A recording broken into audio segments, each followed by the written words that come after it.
Hi, everyone. I'm Don Cravins Jr. coming to you from the National Urban League's Washington Bureau, and here are your top 5 things you need to know.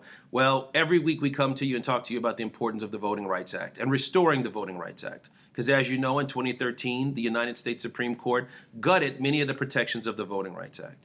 And what we've seen is state after state after state take action to make it more difficult for people to vote. Just last week, the state of North Carolina was taken to court because people wanted to challenge a law on its books, a law that made it harder for people to vote.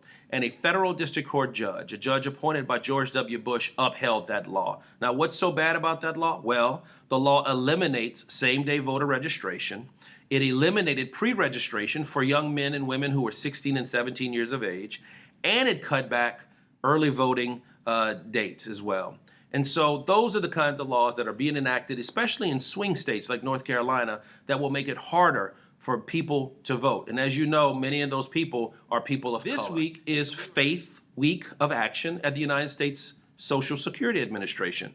Social Security Faith Week of Action takes place from May 1st through the 8th of 2016. And during this time of year, faith-based and community groups all across America are invited to host events to help people understand the importance of Social Security, the importance of pensions and retirement plans, and the importance of asset building, basically planning for the future.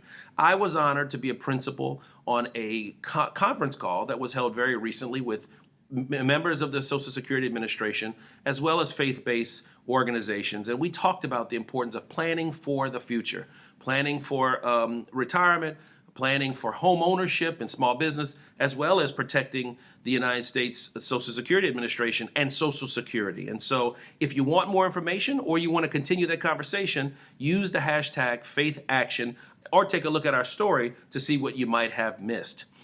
Speaking of congressional elections, you may have noticed that the first incumbent of this year's congressional election to lose was Chaka Fattah, Representative Chaka Fattah. He was the first incumbent in this year's Congress to lose re-election. He lost re-election to State Representative Dwight Evans there in Philadelphia, and so we will see a new congressman in Philadelphia, for the city of Philadelphia.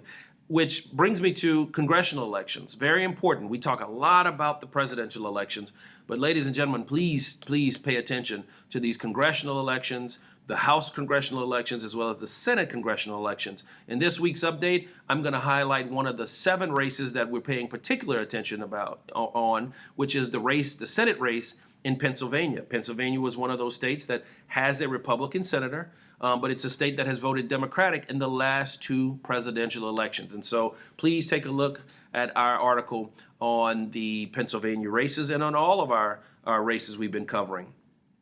Also want to give a highlight that our president and CEO, Mr. Mark Morial, teamed up with the Urban Institute and we are part of a series of essays that the Urban Institute is collecting. And our essay focused on the National Urban League's Home Buyer Bill of Rights 2.0.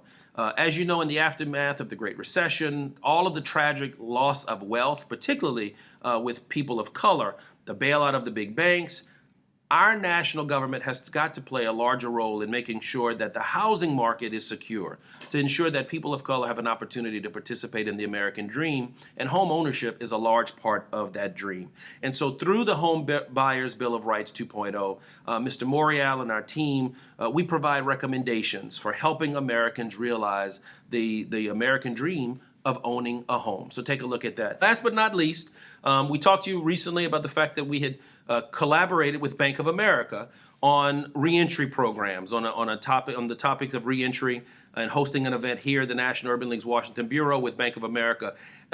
From that collaboration, I was able to work with Carrie Sullivan on a piece that was in the Huffington Post recently, and it talks a lot about why jobs are important and the holistic approach we have to take when it comes to, 1, preventing opportunity youth, young people, from falling through the cracks and ending up in the judicial system, and 2, helping those adults who've already gone through the judicial system, when they return to society, helping them not return back to the prison system. And so please take a look at that article. It talks about all of the work we're doing both in the Urban League movement locally and nationally, and about some of the work that the Bank of America, our friends at Bank of America, are doing as well. Look, that's going to do it for our top 5 things.